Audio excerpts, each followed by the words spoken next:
What should go in your parrot's first aid kit? Hi, I'm Kaylin, the author of the Parrot Bliss Bond. In this video, we're talking about some of the maybe just basic, at least, things to have in your first aid kit. One thing about a first aid kit is that you could just have a hospital's worth of different things that you put in that first aid kit, and they could all become really necessary. I think that for your home, for your parrot, one of the best things to do is kind of decide what you think your parrots or your parrot would need the most. In other words, if you have a parrot that for some reason gets hurt a lot and like breaks its wing or something, then you might really need to educate yourself a little on making a little temporary splint and being able to kind of tape their wings to their body until you get them to the vet.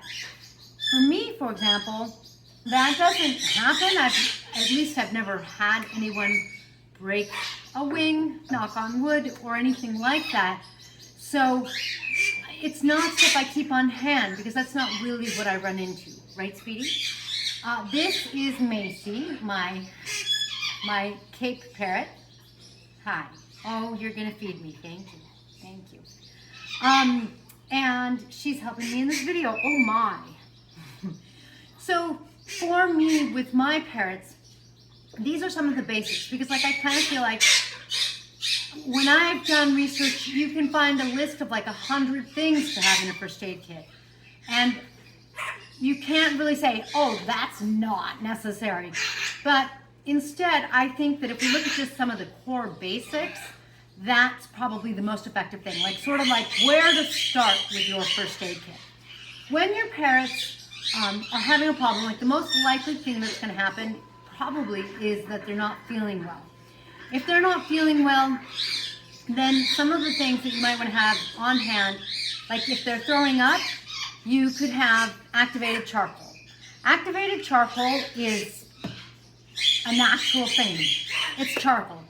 I understand it used to actually come with parrots. When you would buy a parrot, people would say, here, you should have some activated charcoal in case your parrot bites anything, chews on anything, eats a toxic plant, and gets themselves sick. Just like it is in humans, activated charcoal is a great thing to have in your home because if something happens, like you get food poisoning, you might want that activated charcoal.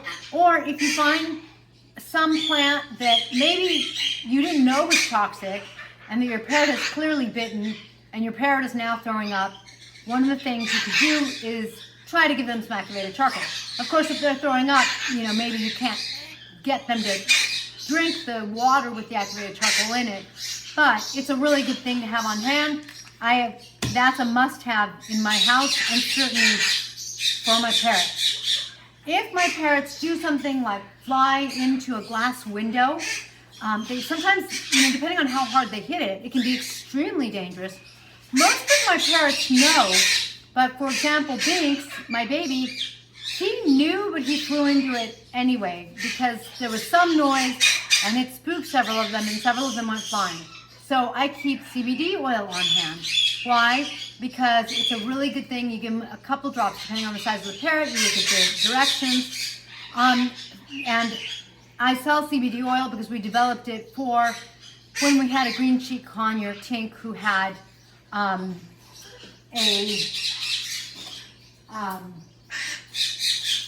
she had seizures. So the CBD oil, though, I keep as part of my first aid because it helps them calm so that if they're kind of panicked, if something's happened, that's going to help them calm. And if there's any pain, it's going to help lessen some pain. I don't know if you can overdo it with the CBD. You should research everything before you use it. I'm not a medical doctor. I don't know anything more than my experience. I'm sharing with you what I have in my first aid kit. And I do have CBD in my first aid kit. I am always conservative. I always hold back. I always start with a smaller amount than I think it should be, and because I can add, but if I do too much, I can't take away. So I'm always ultra conservative. Lately, I'm beginning to understand that CBD oil also helps build the immune system, and if that's true, that would be a really good thing to have on hand if if my parrot's not doing well, if they have an accident, or if they get in a fight with another parrot, and I want them to calm down. If you find that one of your parrots hasn't really been eating and they're looking like, they're at the bottom of their cage and they're not looking good, if you can get them to drink some electrolytes, that can really help them. Coconut water also has electrolytes. So I really like having things that, like Gauze, that are really good first aid for humans and for the pets. So the coconut oil, if you didn't know, if you have any problems, like if there's an earthquake or a hurricane or whatever kind of natural disaster or anything else happening, you're snowed in and you need food, these are great to have on hand because of course they don't have to be refrigerated. Once you open it, I think it does have to be refrigerated, but it's going to rehydrate you. It has a lot of good stuff in it. From some nature survival shows I've seen, I understand, whether it's true or not, whether it's right or wrong, that if you're stranded on a desert island and you have nothing but coconut milk, coconut to eat, you can live on that for a little while. So that means that this would be a great first thing to grab and have to help not only hydrate your parrot, but give them some of those electrolytes. You can also have Pedialyte or Gatorade because it has those electrolytes. I actually have some Gatorade, I think it's Gatorade on hand in my refrigerator as well, because if something happens, I'd like to really be prepared and try to be able to take care of my parrot. Of course, you always want something like tweezers and scissors, little scissors to cut things like the Gauze. You want some sterile cotton pads or cotton balls in case you have to clean something. And I have chlorhexidine, which my vet had given me or had me get when she thought that one of my parrots had feather fungus or something. And I don't think my parrot did have it, but it introduced me to chlorhexidine. And my father, who was a bovine veterinarian, he said that chlorhexidine is phenomenal, that they use it all the time. It's a really good antiseptic. There's actually some in some mouthwash. So if you need to sort of clean, sometimes parrots will fight a little. If they bite each other's feet and they get a little cut, I spray a little chlorhexidine on, making sure not to get it anywhere near their face, no eyes, no anything, but just on skin to try to make sure that they don't get an infection. The other thing that I like having on hand and that I always keep is some baby formula. First of all, I have a couple of babies that sometimes I'm feeding. Second of all, if I have a parrot that's not eating very well, and if I can get them to eat a little bit of baby food and kind of, help them eat, now they have at least some food in their system. Small parrots can't go a day without food, and larger parrots can't go more than 2 days without food. Everything's relative. You don't want to push that. You don't want to find out. But that's what one of my veterinarians told me is a good rule of thumb.